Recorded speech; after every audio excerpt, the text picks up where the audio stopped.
Imagine after a long, hard day at school, you wanted to go to a cafe such as this one, but they told you couldn't sit down or eat just because of your race. Well, let me tell you, that was reality. And that was reality for the Greensboro Four, who started the sit-in movement, which started a revolution across America, promoting equality and getting rid of segregation. The Greensboro Four were a group of young men known as McCain, Blair, McNeil, and Richmond who had been discriminated against based off the color of their skin when trying to eat at a restaurant. They split into pairs at the store to make purchases, and they headed to the lunch counter. McCain and McNeil were the first to have sat down, and then the waiter walked past them and just ignored the two. When they both attempted to order a drink and donuts, the waitress refused service to them.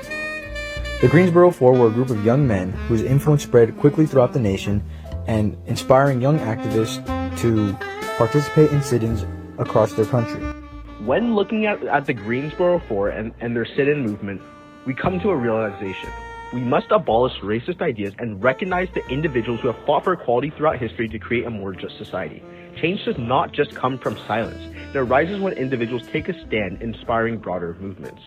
The courageous decision of McCain, Blair, McNeil, and Richmond to sit in protest against racism was born out of necessity. It wasn't a sort of grand movement. It was just them challenging the dominant ideas of their society. And this is essential to push society forward. From this, we can learn a few lessons. Change does not just come from a big plan of things. It comes with small things. Microaggressions and stereotypes must be challenged and critically examined. Even something as simple as questioning a stereotype or not even laughing at a joke can prompt people to reconsider their actions and change the dominant culture and unjust things in a society. Before the Greensboro Four, there was another activist known as Clara Luper. Clara Luper was referred to as the mother of the civil rights movement.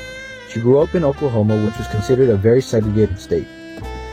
After traveling to New York City to view the play she had written about MLK Jr. titled Brother President, she realized just how segregated the South had become and decided to take action.